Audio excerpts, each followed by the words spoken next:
What's up everyone and welcome back to my blind review of Hunter x Hunter. I had a lot of fun making part 1 and judging by all the comments it seems like you guys really enjoyed it too, so here's part 2. But before we jump in, I just wanted to say thank you for all the love and support on the first video. I also really appreciate everyone correcting me on how to pronounce Hunter Hunter, and trust me, I won't be making that mistake again. So if you've really been enjoying the series, don't forget to like, comment, and subscribe. It really helps out the channel and lets me know that you guys want to keep seeing these kinds of videos. But alright, enough talking. Let's get into the actual Hunter exams.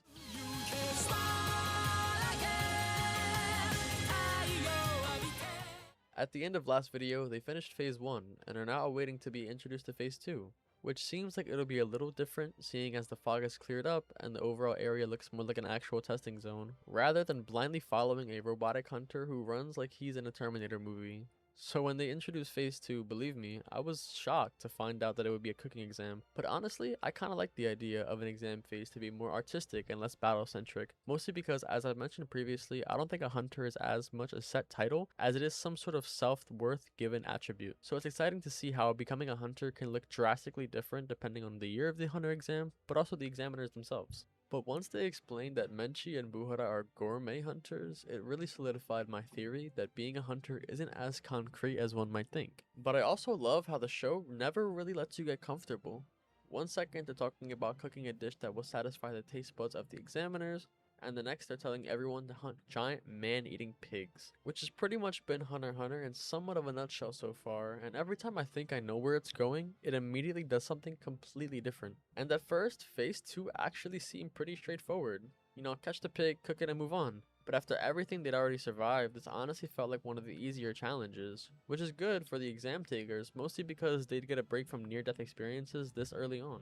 And before they go out to hunt for the pork, she mentions that they won't be graded on taste alone, but they'll be judged for its presentation as well. But then Menchi starts tasting everyone's food and just fails everybody.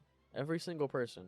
And I was just sitting there kinda like, there's no way that's allowed, right? And even Buhara looked confused. He was handing out passes like candy, honestly. Meanwhile, Menchi apparently hated every single dish. I actually thought the hunter exam was just over for a little bit. And then, just when I thought everything was over, Chairman Netero shows up. And I don't know why, but the second he jumped off that hot air balloon, I immediately assumed he was ridiculously strong. The old dude lands like gravity just doesn't really apply to him, and nobody even questions it.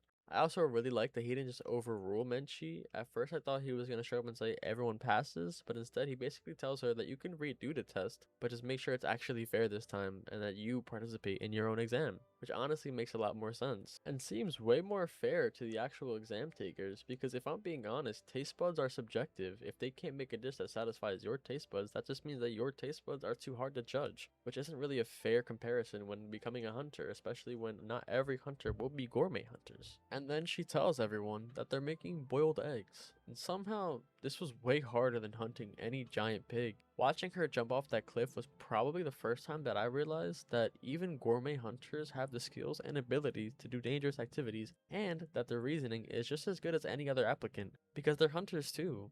And they're clearly operating on a completely different level than anyone else taking the exam. With the sole exception of Hisoka, of course. And once again, Gon is the first one to put himself out there and actually commit. No one tells him to go and nobody volunteers. He just trusts what he saw from Menchi and jumps. Everyone else follows him, and I've noticed that kind of thing is becoming very common. He's not usually the smartest person in the room, but he's always almost the first one willing to act. Once everyone finally makes it back with the eggs, phase 2 is officially over. And honestly, I feel like that's when it clicked for me. The hunter exam isn't really testing one thing, it's throwing completely different problems at you every single phase, just to see if you can adapt. One day you're running 50 miles, the next you're hunting monsters, and then you're cooking. If you go into every single phase expecting the same kind of challenge, you're probably gonna fail.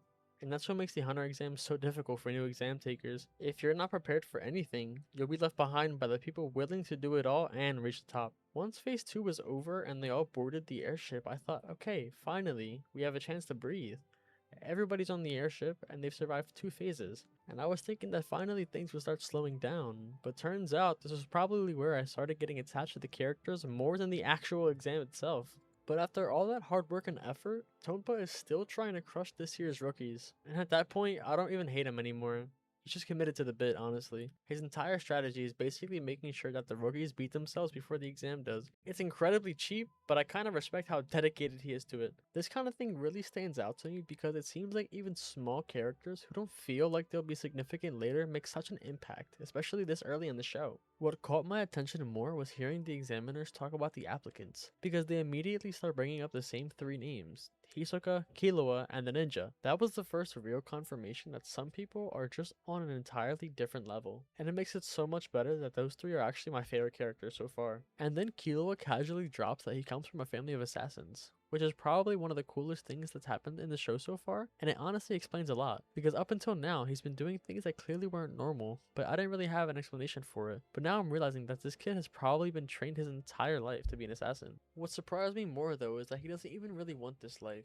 Usually characters with backgrounds like that are trying to prove themselves, but Kilo was doing the exact opposite. He just wants to figure out who he is outside of his family business. And one thing that I can't wait to see is how Killua, with his extremely dark past, interacts in the future with Gon, who seemingly lived a very lighthearted childhood. Does one character's way of thinking rub off on the other? And does Killua turn lighthearted and kind, or does Gon turn into a cold-blooded killer type? When Netero approaches Gon and Killua and challenges them by deciding to play a game, I immediately stood at the edge of my seat thinking that Netero would finally show his power level. However, I was overestimating a bit though, because when he explained the game, it sounded more like a friendly activity, which seemed pretty simple at first. Just take the ball away from him and you're done. But unfortunately not. He's untouchable and barely breaks a sweat doing it. And it was probably the first time I realized just how ridiculous Netero actually is, in which Kilo is fast, but we've already seen that, and Netero barely moves, but he's dodging everything and smiling the entire time, and barely looks like he's trying. Once we realize that he's only using two parts of his body, it's actually insane just to see how much he can dodge without ever breaking a sweat. And then when Killua lands a kick, he's somehow the one that got hurt. And that's when I stopped trying to guess how strong Netero was, because he's clearly operating on a completely different level than anybody else we've met so far, and that's even including Hisoka. However, Gon approaches it completely differently though. He's obviously not as skilled as Killua, and he knows that. So instead of trying to outfight Netero, he starts looking for little openings, which I actually really like that. Mostly because it fits his character way better than suddenly making him ridiculously overpowered, kinda like in other anime. But what's crazy is that even after they team up, they still can't touch the ball. And then Netero casually mentions to them that he's barely been using his right arm the entire time, which is terrifying. One thing that I keep noticing with Gon though is how much fun he's having.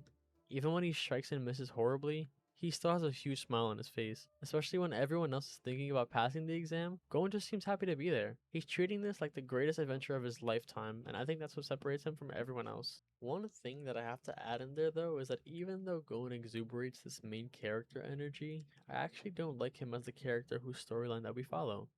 If I'm being honest, I feel as though Killua's storyline is much more well-rounded as a concept, and less of just following a character laugh and goof his way off to conquer his dreams, sort of like Luffy from One Piece. Meanwhile, when Killua rage quits the game, he goes out into the common room, and two people try to bother him and he just kills them.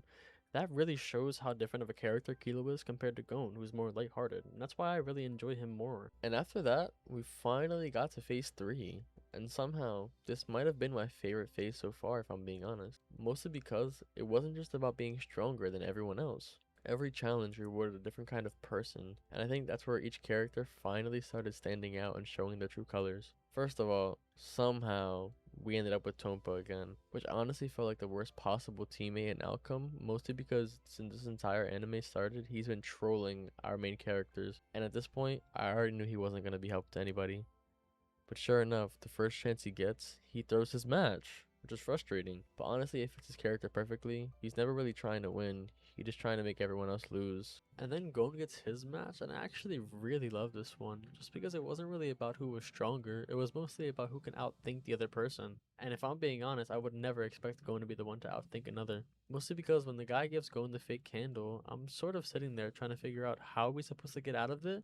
But then when Gon just kind of ignored the entire game and charges straight at the guy and blows out his candle instead, I really laughed. It wasn't some genius play, but he kind of just realized that the person never said he couldn't do that. And it's actually moments like these where I actually appreciate Gon for his ability to think and not just be a flat character. and I really hope that in the future his character can be a lot more well-rounded and less straightforward, just so I can actually enjoy him as an MC a lot more. And in no way am I trying to hate on Gon or kind of belittle his character. I just personally don't really like where he's going so far. I mean, maybe that grows in the future, but at least right now, I feel like he's kind of flat and gives off Luffy vibes, and if I'm being honest, even in One Piece, Luffy is not my favorite character either, so it makes sense. But then Kurapika's fight completely changed the mood of the episode so far, and mostly because you finally got to see the manifestation of his hate for the Phantom Troop, and pretty much the exact second that spider tattoo came up, you can tell that this wasn't just another challenge anymore. Seeing his eyes turn that scarlet red was really cool, but it also raised another question from me. I wonder if the eyes are actually giving him more power, or is it just because he's fighting with pure emotion?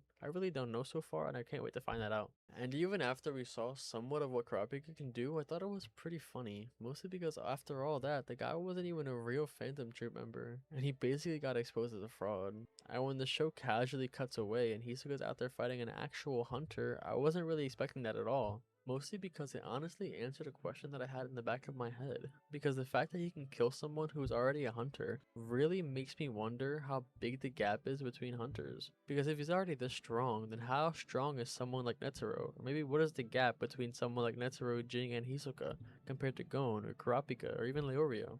And speaking of Leorio, this guy cannot catch a break, man. Somehow he turns a completely winnable situation into a 50-hour penalty. I'm pretty sure every phase he finds a new way to make things harder for himself and the entire group, seeing as they have a limited time to escape Trick Tower. And then Killua gets matched up, and I honestly thought finally we get to see what this kid can do, you know, coming from a family of assassins and all. But then he rips out the guy's heart, and I wasn't really expecting that. He wraps it up and hands it back to him and walks away before the guy even realizes that he's dead. And if I'm being honest, that makes it the craziest moment of the exam so far. It also completely changed how I actually look at Killua, because up until now, he seemed like a really talented kid. But now it's honestly obvious that he was genuinely trained to kill, and honestly it's pretty sad. And in the back of my mind, all I can really think about is him not even wanting that life. And that's what makes him such a cool character, because he's ridiculously talented, but he's also the one trying the hardest to escape the expectations people have for him.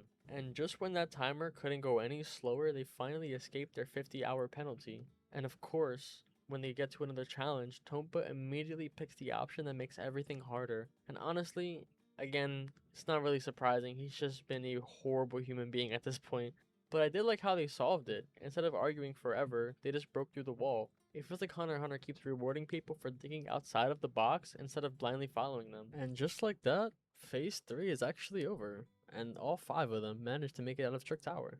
And after Trick Tower, they expand the next phase. And once again, it's something completely different. Because everyone gets a randomly assigned applicant, and that's your target. If you steal their badge, you're already halfway to passing. Your own badge is worth 3 points, your target's is 3, and everyone else is only worth 1. So technically, you don't even have to really beat your target, which pretty much means that there's a few combination of things you can try to pass phase 4. And that's actually where I'll end this part of my Hunter x Hunter blind review. I'm really excited to dive into the final 2 phases of the Hunter exams. It feels like everything we've seen so far has slowly been building up to this, and honestly, I want to take my time with it instead of rushing through the ending. So if you enjoyed this video, please let me know down in the comments, and don't forget to like and subscribe. It really helps out the channel, and then it lets me know that you guys want to see more content like this. So I'll see you guys all in the next part, and bye guys!